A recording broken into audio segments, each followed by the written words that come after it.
inherently people want to be together to enjoy music and to shop together and to be together. And money seems to flow from their pockets when that happens.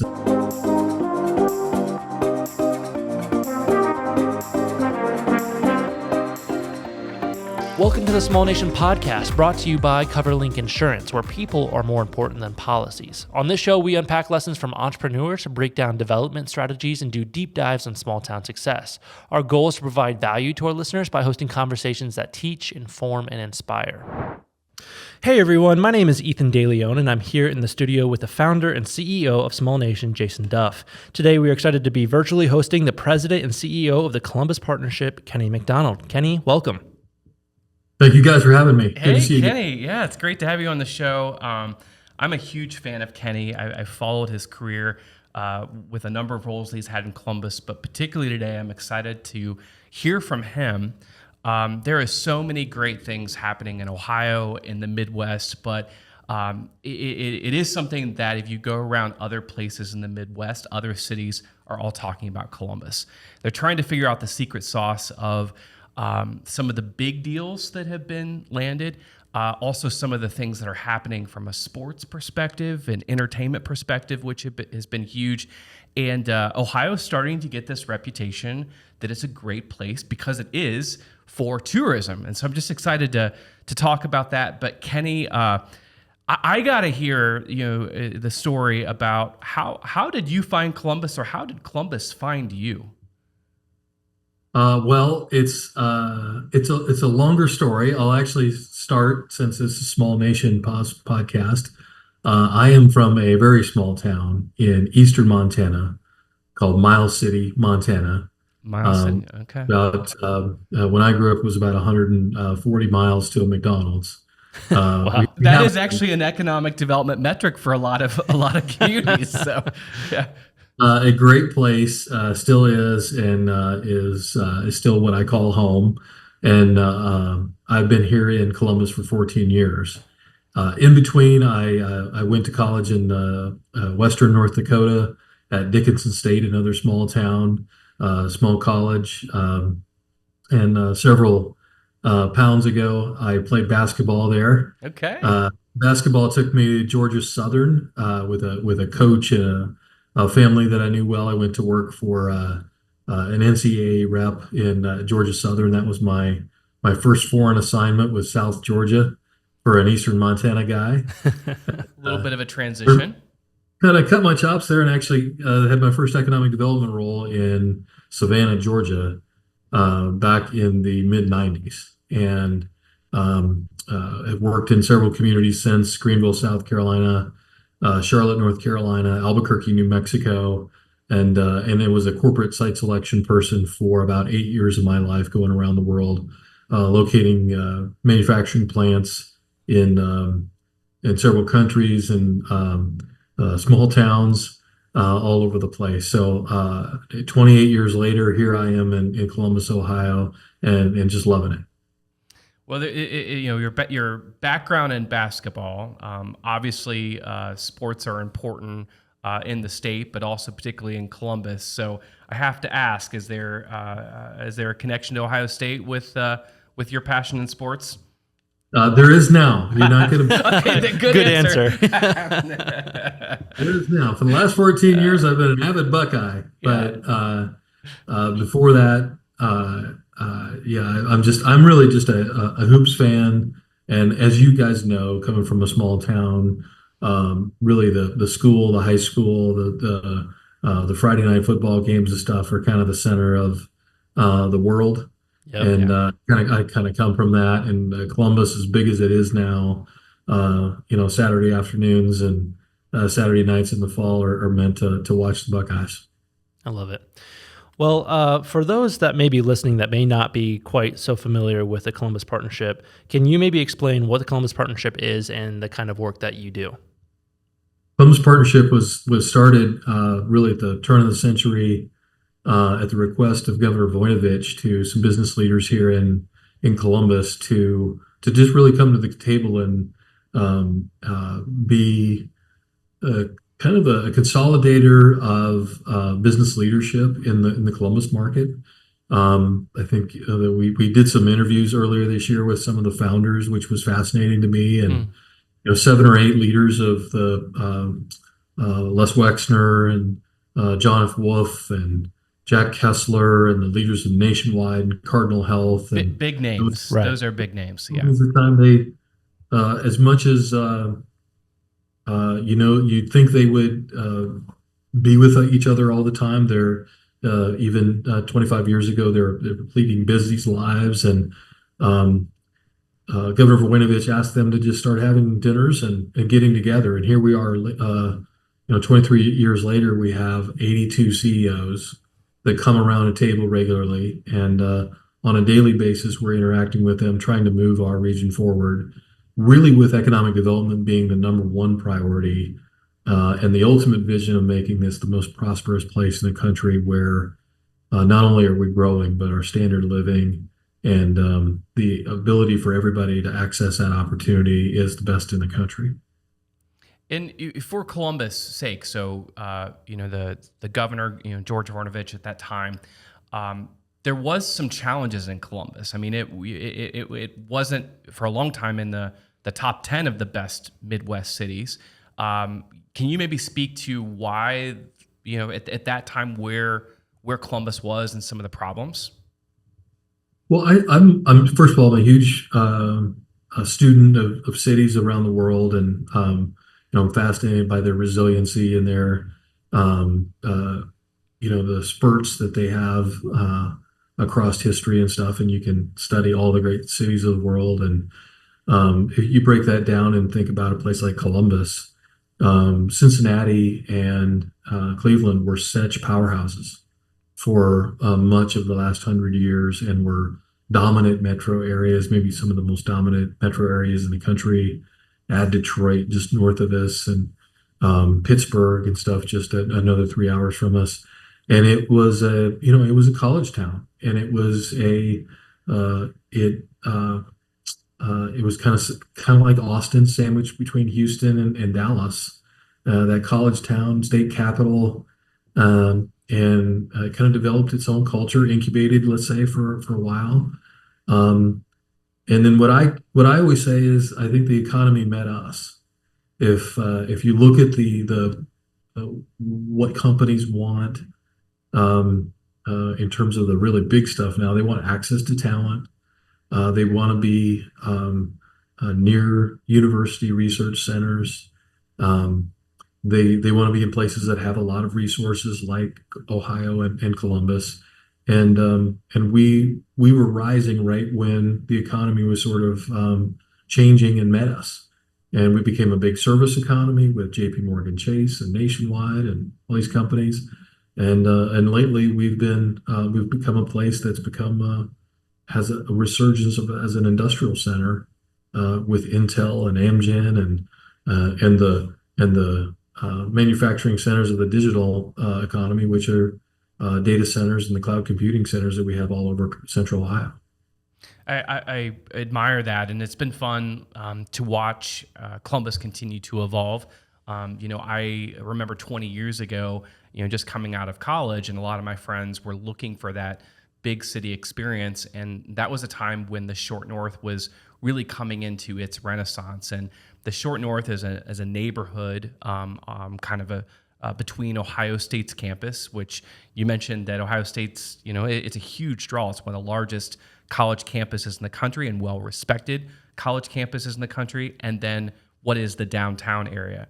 And it was really awesome to be a part of that resurgence of an area that the Victorian Village, which at some point in time was struggling, but artists started coming into that area, investors started improving real estate, and then you started to get restaurants and coffee shops and all this vibrancy. And that was a place that people wanted to be, and it was also a point of pride for Columbus. And maybe can you speak, you mentioned a few of the large employers that are in the Columbus region, and those employ lots of people. They need big office buildings and amenities around those office buildings. But there's also some small brands that I think have, gotten a big reputation that also are a big part of Columbus's DNA in the last, 10, 20 years. So. Oh my gosh. I mean, First of all, I should absolutely mention nearer to your hometown in Bellefontaine, but Honda is been here for 40 years, and the Columbus market in Central Ohio is now one of the larger car manufacturing locations in the entire world. And we produce 3 times as many cars as the rest of Ohio, just in Central Ohio. I'm proud to drive one. Proud to drive one. Yeah, And, it's some of the vehicles that are made here, for people that may not be aware of this, that Honda and Acura manufactured, are the most American-made vehicles you can buy. Absolutely. Which is a point of pride, like for people that want to buy and invest in, our local economy and our employers and America's economy. Buy Honda, buy Acura. I say it all the time, and I couldn't agree with you more. And then you think about some of the other industries. This was where fast fashion was created. You have the Schottenstein family and the family of brands like American Eagle and DSW and on the brands that the Schottenstein family and Schottenstein stores runs. And then Mr. Wexner and the incredible run that he had for 50 years, really, starting with one store and then becoming really the driver of the fast fashion industry across the world. And we are still the third largest retail headquarter location in the United States, behind New York and Los Angeles, with Abercrombie and Fitch and Express and Victoria's Secret and on and on and on. And then I got to brag a little bit about some, White Castle burgers and Wendy's hamburgers here. Of course. That were founded right here with Dave Thomas and the White Castle enterprise that came here so long ago. We're really blessed to be like a brand headquarters, and Crazy Glue and all these great products are headquartered here in Central Ohio, and I could go on and on about all of it. When you really look behind the curtain and below the surface here, you just have more than you think, which I think is one of the best things about Ohio and Central Ohio. Well, to become a big business, if you look at I love following a lot of the History Channel's documentaries that talk about, how the food that built America, or all the different themes Build America shows. And there's many Columbus, Ohio mentions and connections with a lot of those origin stories. And you mentioned some of the companies, but to really become a big company, you also have to some point start out small. Is there any kind of stories that you're, that deserve a shout out or recognition of some of those small entrepreneurs that are really doing something significant or have done something significant in Columbus that you think are good models to look at or follow? Well, we've got a lot of examples. I'll go back in history, though, and say, look at what the Schottenstein family's done. Look at what Mr. Wexner has done. Look at what Nationwide did, which is now just this behemoth, but it was founded here with Farmers Co-op. And look what Cardinal Health did. The largest company in Ohio was founded in Dublin, Ohio, just minutes from you guys. And that was just an entrepreneurial effort. So it's in our DNA here. This is not like a new thing for us. Now you have great venture capital here, Drive Capital, brag all the time about Rev One or Seed Capital firm and Studio Set. They're the most active VC in all of Ohio, and doing all kinds of things, helping founders get things started. And then I look at guys like Matt Scantlin and the Scantlin family, Matt and Pete Scantlin, with the enterprises they've created, Cover My Meds, and Health, Orange Barrel, and on and on. And I just ran into Fro the other day. Beam Dental is a great company that I brag on all the time. You can not only start a company here, but you can scale it and make it into a huge headquarters and a global brand without ever leaving Ohio. I love when I go to other parts of the country and those people that are kind of in tune to product development or new ideas, they often talk about Ohio and particularly Columbus being the test market for the world. Why is that, Kenny? Well, we represent America. I mean, first of all, a lot of people think that we're a lot farther in the west than we are. We really are a mid-east state. Ohio is a very highly populated state. It's one of the top 25 economies in the entire world. It's, nearly what Sweden is when you look at GDP and things like that. So it's not a small economy or small place. And you have a lot of stuff here.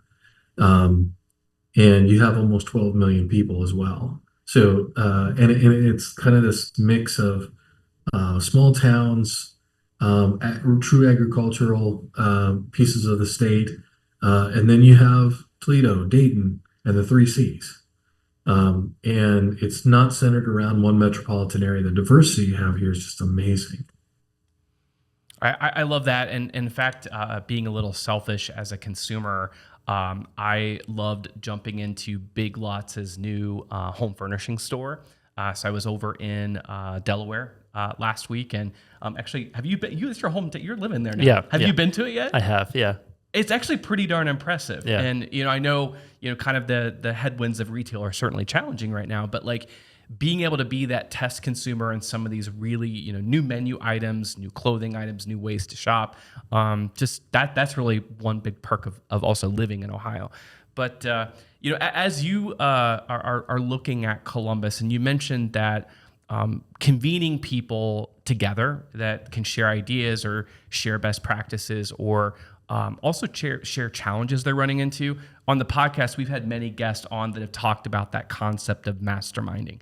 And it seems like what came out of that meeting 20 years ago with the people that you mentioned is the Columbus Partnership being this great mastermind. Can you kind of get us up to speed on what are some of the new things that initiatives that you guys are working on, and also what you're excited about? Well, let me go back.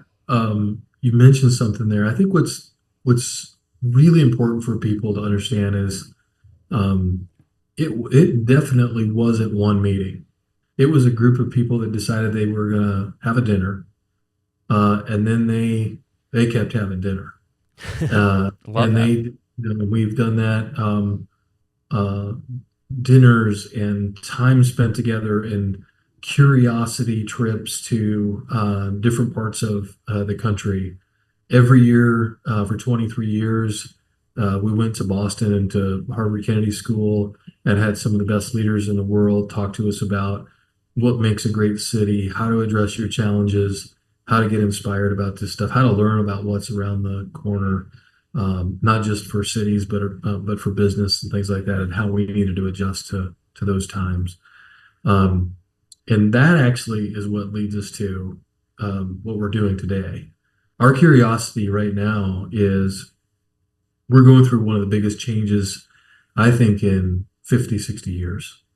When cities transform from being industrial centers to being office locations, particularly in larger cities, that was an enormous change. And we sometimes think that these big buildings in the center of cities always existed. They did not. This is where the manufacturing centers were and all the people lived. They slowly went out in the suburbs and things like that. We're at an inflection point where now we have to remake a lot of those into new neighborhoods. I'm fascinated. I hope I've lived well enough for 54 years to hang on a little bit longer so I can see these next 25 years, because how cities will be remade, whether you're a small town or a large city, how people work is different now, and we're just at the beginning of that. And I'm going to get excited about what we have to do to make that happen. Conversions and how we train people and how we build our transportation systems to account for the way that people work now. And doing what we're doing right now was not a possibility. 10 or 12 years ago, we wouldn't have been doing this. So many ways that I think economic development and community development is going to change, maybe more than it ever has. And it has greater possibilities than it ever has because we have more information and more know-how. It's just whether we're going to be willing to do the hard work and keep having those dinners and forcing each other to come to the table so we can make it happen. Really, I love that, and I agree. 25 years ago, or actually it's been longer than that, probably 30 years ago, when Easton Town Center was created. And that was a brainchild of the success of limited and investments that Les Wexner, and the New Albany Company worked together to vision up and create. And I had the pleasure to interview and talk with Yomir Steiner, who was an architect and kind of visionary at that time. And I could spend days with him. He just is a really incredible thinker. And I again, as an end user, watched Easton incrementally continue to build and develop, and benefited from all the other malls around the Columbus and retail centers and entertainment centers. Whether it was, I really enjoyed living behind the Tuttle Mall for a number of years, and that side of Dublin, and seeing Polaris, and then of course the City Center Mall, which predates all of those things, was a huge part of the retail ecosystem in downtown Columbus. As you think about shopping, I mean, I know there's big shifts in kind of buckets. There's the retail shopping as we're getting used to the internet and our supply chain of pressing a button on our phone and it's showing up. How do you think about retail and retail in Columbus? Well, I'll bring it back to placemaking. I think it's so incredible. The things that are going on now, the advancements that are being made, forced by COVID and some of what we lived through, and forced with the ways that e-commerce has changed shopping. I maybe just take it away from retail for a minute. Placemaking has maybe never been more important, because we realized for maybe the first time in 100 years how much we needed and wanted to be together and gather once we lived through the events of 2020. But we also realized we were building places that didn't really allow that to happen very well, even in small towns. We were hollowing things out.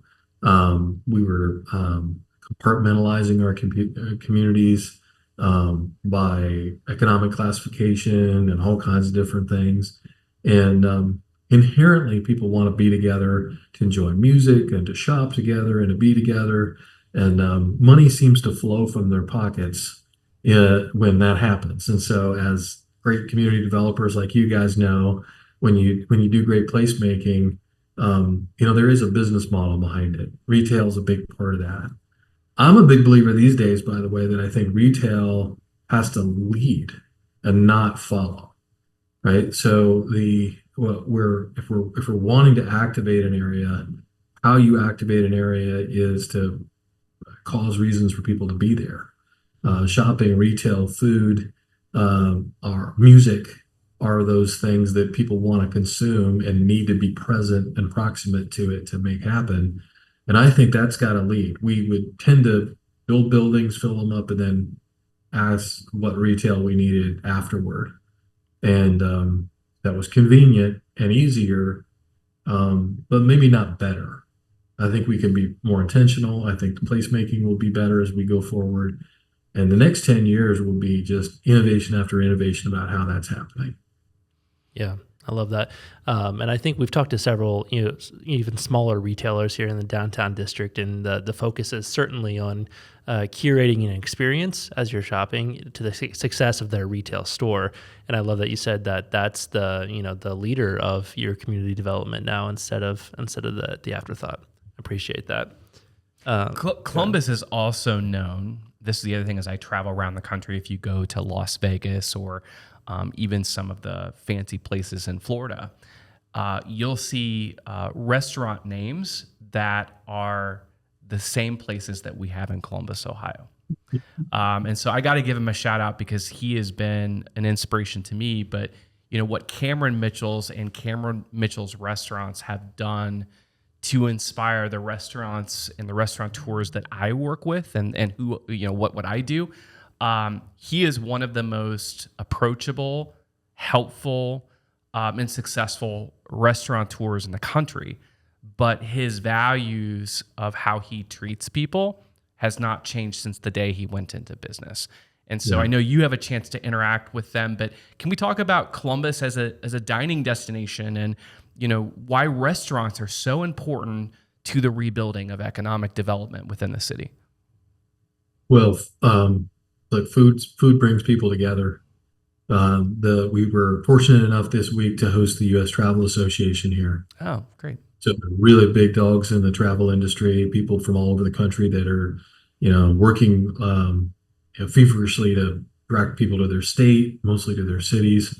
And we talked about, look, the hotels, the food, the hospitality industry wouldn't exist but for people trying to make it happen, right? And you go back for thousands of years, that's the thing that's brought everybody together. And when you travel abroad, you really recognize it, right? It's the first thing you do. You dive into the food and you worry about what they have to eat there and stuff like that. I love places like Columbus. I know the first time that I came up here and went into the short north, it was nothing but local. Now it's changed a little bit. It's still actually quite a bit local, and authentic Columbus restaurants. I love that. And I love places like that. And it's partially about the food. It's a lot about the hospitality, and it's also about the place surrounding you. It's the vibe of the place. It's the sidewalks outside. It's what's going on around the restaurant that you're eating at. Somehow makes that food taste just a little bit better. And I just have unbelievable respect for people who put it all together.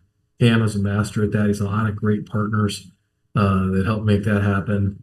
And there's other great people here too, but Cam is just second to none. Yeah, and those restaurants, like Jason mentioned, are definitely inspiring restaurateurs out in our neck of the woods. And I feel like working in Bellefontaine, I see more and more just how much the Columbus region or Central Ohio region is impacting.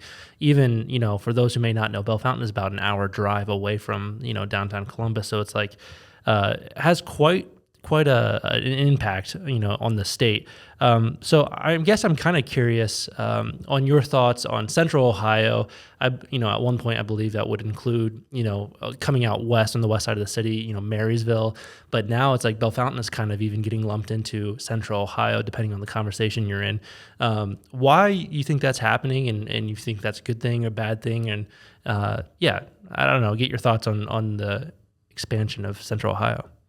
Well, I think growth is, look, I'm a builder of economies, and not for, bigger isn't better, better is better. And I think in Central Ohio, we're mostly doing better, meaning, our growth is, it's high for a Midwest city. About 100,000 people move into our region, our 11 county region here every 5 years. In the last 10 years, that was a lot from around Ohio because Columbus's economy was booming. What's exciting is you're bringing people now either back from, this is maybe where they came from, where they went to school here, then they're coming back mostly for jobs and for careers, but also for lifestyle. And then you're seeing people from migrating from places unknown to us before, right? And some of the new industries we have: life sciences, the semiconductor industry with Intel, the major construction activities, bringing people from all over the world. We never really had that kind of activity before, and the discipline it's going to take so that we do get better, not just bigger, and that we maintain the fabric and the values that the places across Central Ohio, the quilt, I call it, that we're building here. And how do we retain that so the character of the places is retained, even if the numbers are going up and some of the dynamics are changing? The character is what we all care about at the end of the day. I think that some of us don't love change as we get a little bit older. I'm one of them. But it's necessary, and growth is a foundational thing for all good things to happen, as long as you have discipline and do it right. I agree. And we don't want to get stuck of doing and taking the same blueprint that someone else is doing. Like, you want to be the authentic version of you. And I think that a lot of cities that I talk with, sometimes they're like, oh, I really wish we were like this community. And I challenge them with that. But it's like, because you don't, sometimes you don't appreciate when you live in that town what other people look from the outside and be like, you don't know how good you've got it because you have this park, or you have this theater, or you have this school, like whatever those things are. So sometimes it's really taking time to reflect on of what makes Columbus, or insert any city name, authentically that city. Yeah. I think the best places include, and by the way, small towns are the best at this because the pride level is quite high, right? Good or bad. There's lots of pride. That's true. I think that people that lean into their asset base and understand, like, what are we, who are we, and what do we have here, and what's our history, and how do we honor it but move it forward. You just see that all the time. Look, the town that I'm from is the home of the world's largest bucking horse sale in the world. Yes. I love it. Back in May. That's awesome. In the movie Lonesome Dove, that's the end of the trip in Mill City, Montana, and they embrace it, and it makes them a lot of money for a couple of weeks every year. But it also is something that they've evolved. They do totally different than they did before, and every time I go back, I am so blown away by the scrappiness and how they're rebuilding things and evolving. Because it's still a farm and ranch community. It still has this incredible history as a cavalry outpost, but yet it's I think it's one of the best small towns in America. And just like you guys, my pride level for my hometown is unbelievable. All right, at this time, we're going to take a quick break to hear a word from our sponsors. Big city dining in a small town. Now that's the Syndicate. Join them for fresh steaks, pasta, or seafood for dinner, or stop in for Sunday brunch to experience one of their signature dishes such as chicken and waffles, and maybe even pair it with a mimosa flight. Located at 213 South Main Street in downtown Bellefontaine. Tired of gyms not being open when you want to work out? Then check out the region's best 24-hour fitness center, Anytime Fitness in downtown Bellefontaine. They have all the equipment you need and the best trainers and coaches to help you get in the best shape of your life. It's truly your one-stop shop for fitness. Anytime Fitness is open 24 hours a day, 365 days a year. I think those that are listening, with the success of the Columbus region, it is helping them find that their town, that authentic story. And I got to give a shout out. I believe it's Westerville that just created a new marketing campaign called Right Next Door. I think it was Westerville that did that. And so, part of it is like with the success of the Columbus region, that reminder, well, where is Westerville? Well, and I like this because it's front of mind, it's right next door. Mm-hmm. And I think if you are Gahanna, or you're Hilliard, or you're Grove City, or with all the success of the small communities in Licking County, this is really an opportunity to really think and how do you want to brand yourself? Who do you want to become? Because it's like what you were saying, Kenny, it's like we want every part of the Columbus region to have something unique and authentic for how they contribute to the overall fabric of what makes the Columbus region special. Well, and you never move forward by admiring from the sidelines and wishing you had something else. You move forward by being proud of what you have, inviting people in, not waiting for it to be perfect. It's never going to be perfect. Getting people there, hearing them talk about it, hearing their feedback about what you have or you don't have. And then, it takes a group of men and women who are willing to do the work to continually make it better. And it doesn't come easy. And the smaller you are, the harder it is, honestly. But you also, it's easier to find people with passion and put them to work. And so I'm not big into slogans. I'm not big into the marketing campaigns. I am for highlighting not just the stuff you have, but I love what you guys have done in Bellefontaine to highlight the process. I've been recruiting companies to markets for 28 years. And I've never had anybody think that you had to be perfect to come. They all wanted to know, hey, we know you have problems. What are you doing to solve them? We Mhm. all have opportunities. What are you doing to take advantage of your opportunities? And they may not phrase it exactly that way, but that's what they're asking for.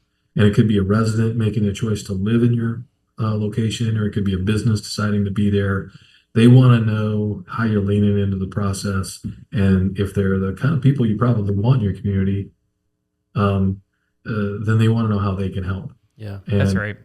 you got to have a way to activate them. Entrepreneurs by nature are problem solvers. And so if you come out the gate saying, we are the best and we've got everything figured out and, we've got it, we're done, we've solved it. That's not going to attract a lot of people. And I appreciate your thing about just saying, like, let's talk about what we're good at and what we're proud of, but we've got some problems here. And that entices capital, entices entrepreneurs. And so I think, how I look to invest is I've always been drawn to the underdog and also the underrated towns in Ohio. I think before I jumped on this recording with you, I was mentioning I was just down in Piqua, Ohio, down in Miami County. Miami County, kind of sandwiched right outside of the Dayton region on the north side, has three really incredible communities. It has Troy, Ohio, which has one of the nicest historic downtowns in the state of Ohio. Has Tip City, Ohio. If you've not been to Tip City, it is like beautiful antique stores, picturesque community, amazing streetscape, lots of history there.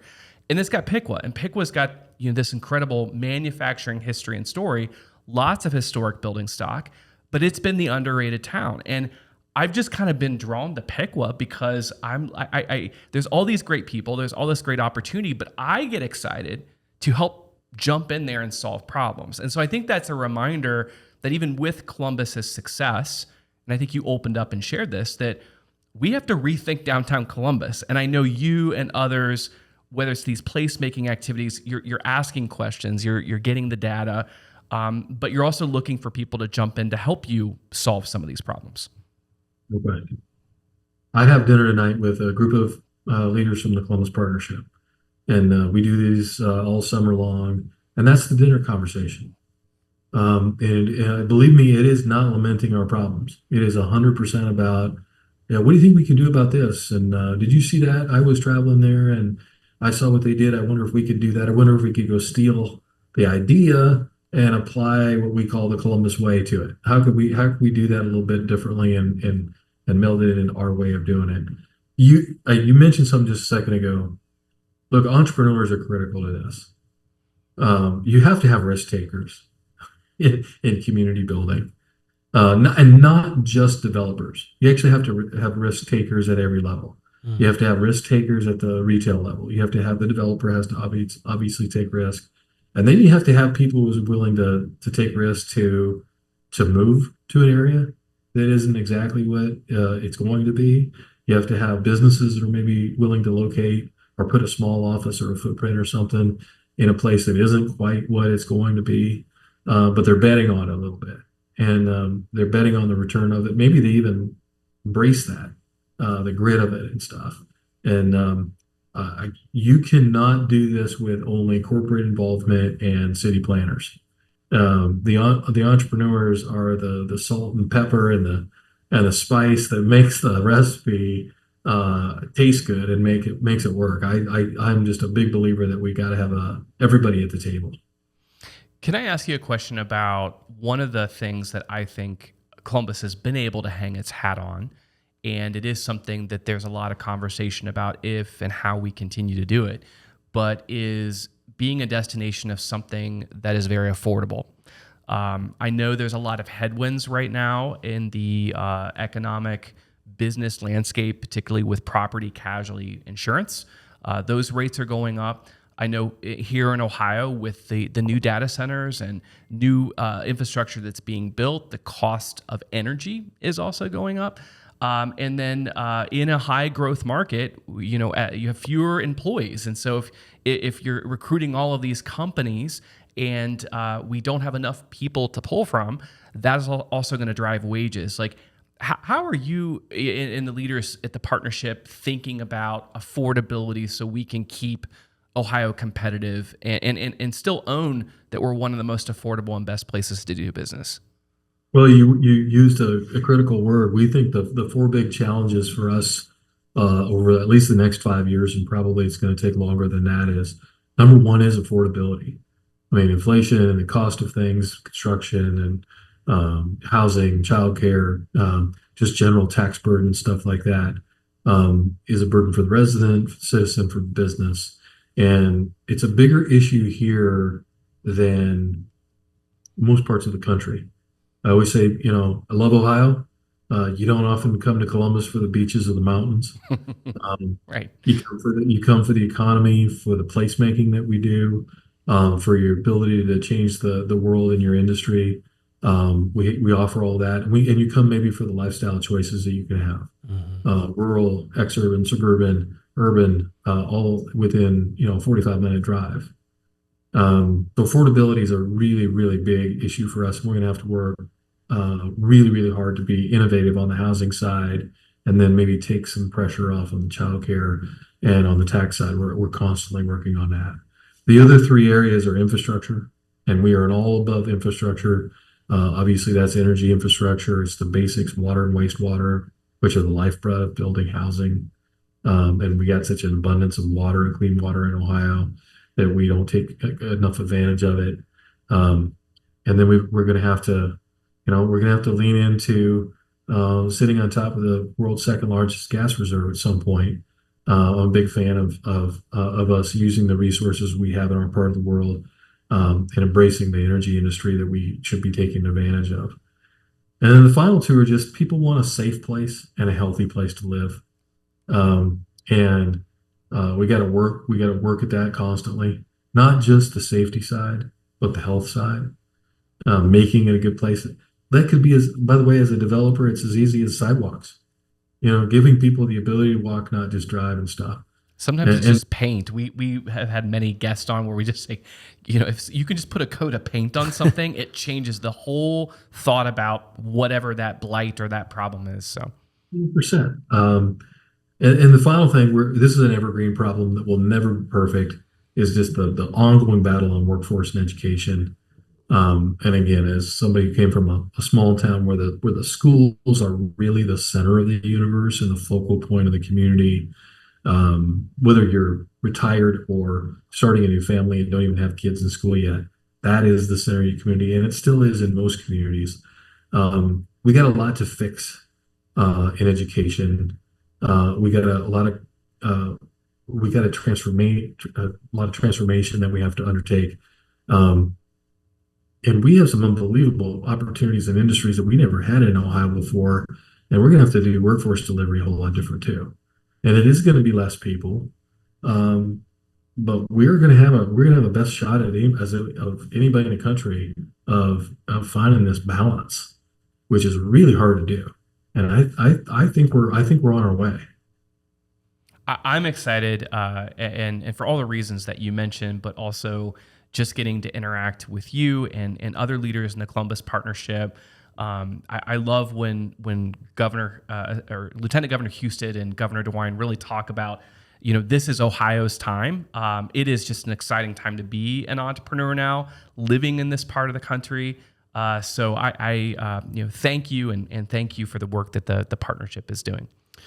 Got a question for you, and I think this is for any community leader that may be listening. This is something that they've probably all dealt with a little bit. But you mentioned that you have 82 CEOs around the table for some of these issues, and that would be how do you get everyone's minds kind of in the right place to come together and get behind a single vision, put aside what their own interests are and things like that to unite these people.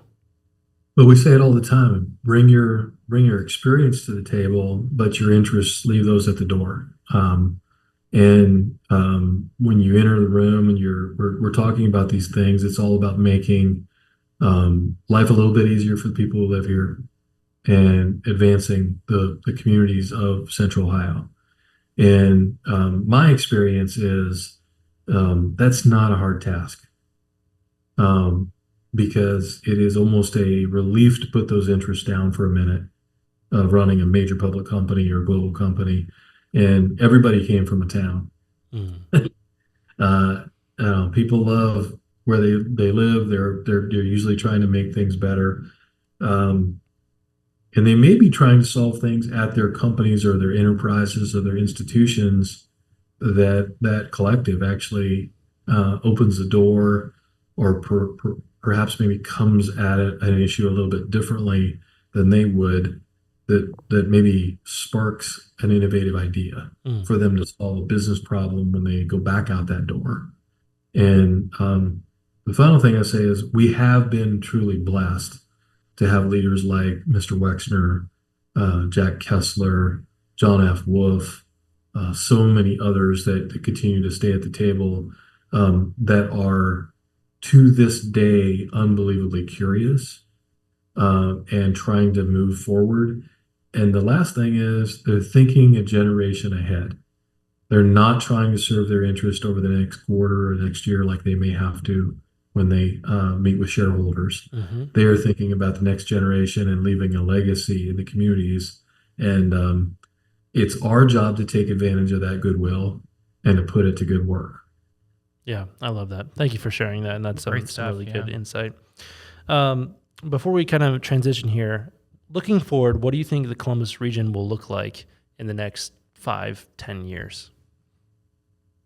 Well, my focus is a lot about 2029, and we're doing some things that we perhaps should have done a while ago, but here we are. Mm-hmm. We're on the precipice of building the largest city in the country without rapid mass transit, and that's on the ballot. And I believe that will pass this year, and you'll have rapid bus mass transit and a bunch of corridors that get activated over the next 6 or 7 years, should that pass.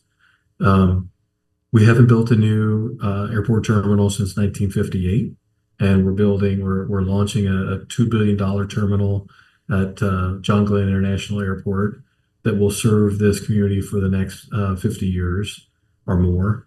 And by in the next couple of years, we're going to open one of the largest manufacturing plants in the world.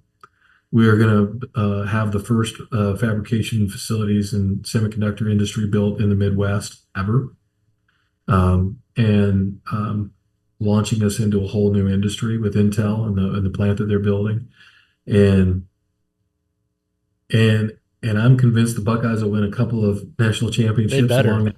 And, well, we're particularly hoping to contribute to that in Bell Fountain. We've got a senior, Tavion St. Clair, that is looking pretty good for the Buckeyes. So pretty proud of him. So you have to throw that in there. It doesn't matter. That's true, by the way. But all those things are going to happen in the next few years. And I hope that the leaders that are sitting here, whether it's me or somebody else, or you guys or somebody else, I hope their ambition's even more and blows ours away. Mm-hmm. And they're thinking about the 2030 to 2040, and they're setting goals for 2040, and they're goals that we can't even maybe even imagine 5 shorter years away. Love it. Yeah. Well, thanks for sharing your vision and just some of the things that are coming with our listeners here. And I think there's a lot to be excited for sure. 100%. Going to kind of move us along into just a more fun show segment here. I call it just a rapid fire Q&A, just some personal questions to get to know you a little bit. The first one is, are you right or left-handed? Right. Right-handed. All right. This one's a tough one, but what is your favorite restaurant in Central Ohio? And do you have a favorite menu item maybe at that place that you like to get? All right, I'm going to just go very local. I live in New Albany. Yeah. We love to go to Blue Agave. It's just a little Mexican restaurant in New Albany.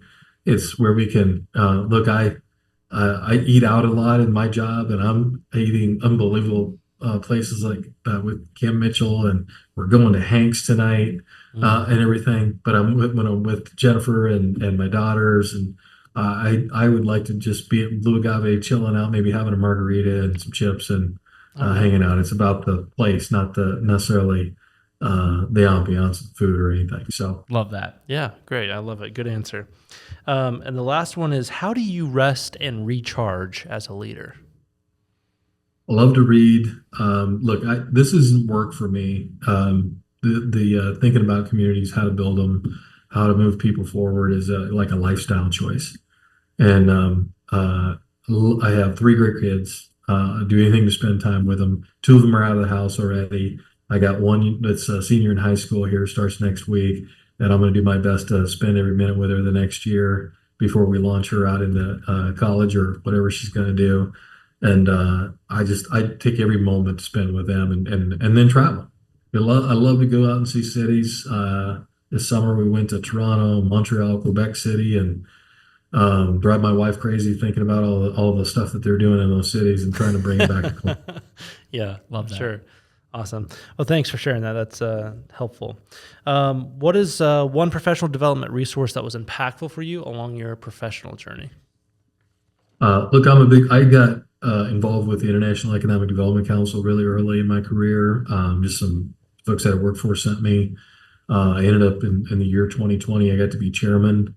I got to be virtual chairman, let's say, in 2020. I didn't, wild times. Didn't go to any conferences. But the IDC family of leaders that I've met and hung out with, they're leaders that do what I do and you do all over the country, from rural locations to big cities, have become kind of like a second professional family beyond our team here. And I call them all the time, and we're knocking around. We have empathy for each other when we're having a hard day, and we're competitive with each other to push each other forward. I'm a huge believer in ULI, NAOP, IEDC, things like that.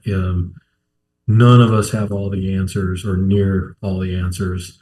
Go lean in, take the time to do it. The relationships are more important than the content of the meetings, by the way. Excited to just got an email today. I submitted a speaker presentation to IEDC for the event in Denver and got approved. So I'm excited to attend my first IEDC conference as a speaker. So yeah, great resource. In Denver, man. Okay, awesome. And then the last one is, where can people learn more about you and the work that Columbus Partnership is doing? Go to columbusregion.com. That's where both the partnership and the work of One Columbus, our regional economic development group, and all the work of Smart Columbus and others is highlighted. And most importantly, we highlight the 11 counties and the cities from across our region, and all the great things that are going on across Central Ohio. Great. Thanks for sharing that.